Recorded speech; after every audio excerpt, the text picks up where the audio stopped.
Okay, so what we have today is we're going to be deriving normal equations for multilinear regression using the geometric argument that the residual must be perpendicular to the columns of the design matrix.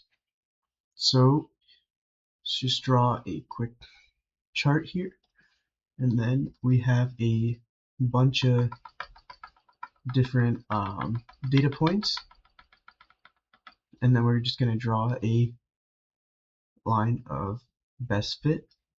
Oh. And we're going to use collab to determine whether this would be linear or not. But for now, we're going to be using a matrix to kind of get our normal equations. So let's start off with some of our x values. So we have x2, x3, all the way to x9. So our first part of our matrices. And then we're going to multiply this by our slope and our y-intercept. And then we're going to get our y1, y2, y3, all the way to yn values. We're just going to multiply this by a bunch of ones. And so doing this, we're just going to go ahead and multiply this as it's shown. So what we get from here is a very familiar equation. B equals y1. And this is just going to repeat for all of them all the way to xn. So let's just go ahead and write them all.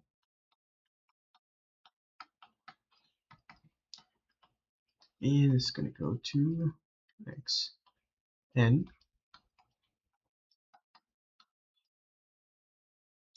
And this is going to be really important for finding our normal equations that we're going to derive. But let's go ahead and draw another vector. So we have our vector, and this point, let me actually draw it in a different color.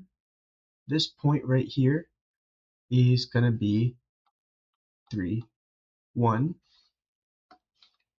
And we're also going to be using our I to approximate this. So we have our x-axis, y-axis, and what we're trying to find is this approximation. And we're going to name this right here 3i, but why aren't we using 4i or 2i? So the thing is that we're trying to find what the error is, and the best approximation for that is to find where the points are most perpendicular. So in this case, we're going to be using 3i as its most perpendicular, and this is just going to give us our error being 0. Now what we're going to do is we're going to be utilizing our matrices that we built before, and we're going to transpose them. Essentially what we're doing is taking those columns, turning them into rows, and we're also going to be utilizing our approximation. So let's just start with AT, and we're going to take our columns and turn them into rows. So we have our x2, x3, all the way to xn. It's going to have our ones piled on, and then we're going to have our error matrix as well. And how we said that our error is going to be 0 when it's perpendicular. That's what we're kind of looking for. So if we take our AT, multiply it by our error, it should be coming out to 0. This is what we're looking for. So now what we're going to be doing is we're going to take this error equation and we're just going to go ahead and substitute into here. So we have our transposed AT matrix times our y minus A times C, and this should be 0. And let's just go ahead and distribute that AT out. And then we're just going to set AT y equals to AT times AC. And looking back at our matrices here, what this is basically saying is that even if we flip our y and flip our AC and multiply it out, it will still equal each other even though they've been transposed. So that's what this equation is stating. So now what we're going to be looking at is our Antoine equation. So let's get right into it and just write down what this equation looks like. So we're going to take our log of p and have a minus b over t plus c. And depending on the chemical and what pressure and temperature we use, our a, b, and c values are going to be constants. But let's go ahead and put this in like a matrices form. So we're going to have our a values, our coefficients, and then that's just going to equal our y values. And what we're going to do next is we're just going to go ahead and multiply our t plus c over throughout the equation to make it easier to find our linear regression. And what the point of this Antoine equation is doing is we're taking our logarithmic form and trying to make it linear. So that's what we're going to be doing here. But let's equals t plus c times a minus b, and then we're just going to go ahead and distribute this out. So t log p plus c log p equals at plus ac minus b. And how I said before that this a, b, and c are going to be constants, this is just going to be a constant right here. So we're just going to call this d to simplify it down, make life easier. And gonna get log p plus c log p equals at plus d. This is a lot better, and what we're going to do next is we want to isolate this value right here. So p equals at plus d minus c log p. Now we have our equation that we're going to be using.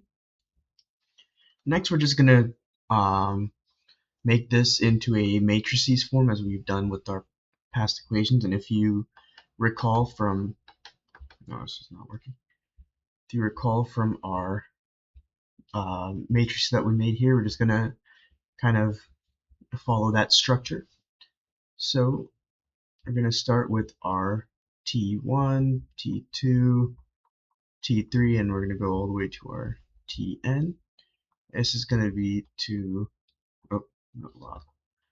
log p, and that's just going to follow all the way down. We're going to have a bunch of 1s on the right side. And this is our blue. This is our A that we saw before. And we're going to multiply by our coefficients, which we're going to set as AC and D, which we're going to set as our coefficients. And that's going to equal our T log of P. It's going to go all the way down to Tn log of P. And we're going to set this as our Y, as we did before. And then what we're trying to find in this, the point of this matrices is to find our coefficient values. So what we're going to do is we're just going to set our D, which equals AC minus B, and we want to find our B values. So we're going to make B equals AC minus D. And this equation is what we're going to use to in Colab to find our linear, or if it's linear or not. So we're going to have that equation, and we're going to be using our AT times our AC, which equals D times Y. And we're also going to use this equation in our Colab, and we now have our two normal equations that we should be using. Okay, so we have our our Colab open now. So I've already plugged in our library that we're going to use, so we don't have to go through with the whole like import NumPy thing. So I've already got that set, and I have my data set all here, so it's already plugged in. So we're going to use that data to compare the values, whether they're linear or not. So let's go ahead and call upon that. Oh, yeah. I'm going to use water vapor pressure dot CS. Oh, yep. And then our delimiter is going to be comma, and this just separates out the values. And then we have our t value, which is going to be raw TP as 0, and we're going to set our log p values, which, yeah, that's about right.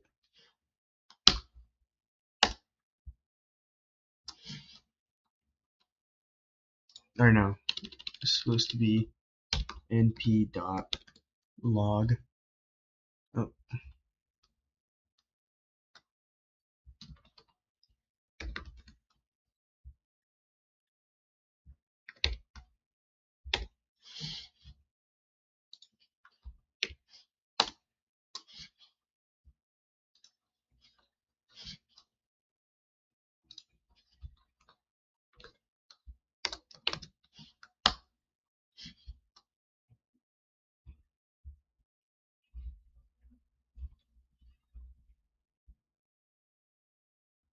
1 second. Okay, so I did find the issue right here. Actually forgot the np.gen from text. I should fix it. Here we go. And now what we're going to do is we're going to apply our two general equations that we found. So A equals np.c underscore, and then we're just going to list our, I guess, parameters, you could say. And then np.ones underscore like t. There we go. And then from here we're going to just go ahead and list what our y is, which is t times log p. And I forgot the I. Now it should work. There we go. And then we're going to apply our coefficients. So we want to find AC and D, and what we're going to do here is np dot line dot solve, and then this is going to be a dot t at a, while a dot t at y. There we go. And then we have our equation that we want to use, which is b equals a times c minus d. Does that work? Yes, it does. And then as usual, we're going to go ahead and find our t-plot, which is using np.linspace. In this case, we're going to be using t.min, comma, t.max, and then we're going to have 100 data points. And then what we're going to do from here is we're going to put in our Antoine equation, which is 10 to the minus b, and then t plot plus c. That should work. And so this is basically what our calculation is looking like. So we're done with that section. Now we need to generate a plot to display it.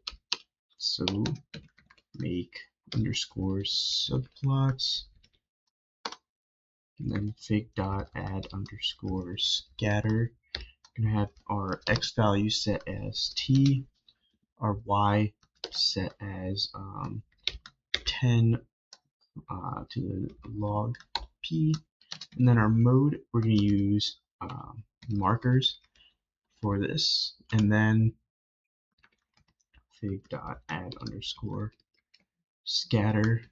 We're going to have x as our t plot, and then y as our Antoine. And for this, we're going to use lines. So this is going to generate that curve that we want to see.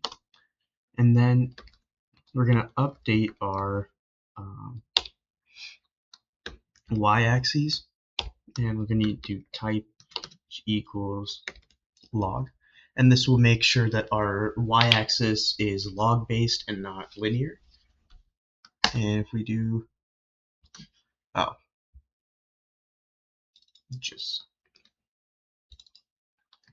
there we go. And here is our graph. And so what this is kind of showing is we have our y as our logarithmic scale and our x-axis as our linear. And these data points are from our data set that we exported. And this curve just shows our, linear regression. And what we can see is that all the points match up on this curve. And if you see the trace that equals 0, that's our error. So because it says trace 0 for every point, that's just showing that this graph is linear. So that's what we wanted to accomplish by through this code to see whether it's linear or not, and it is.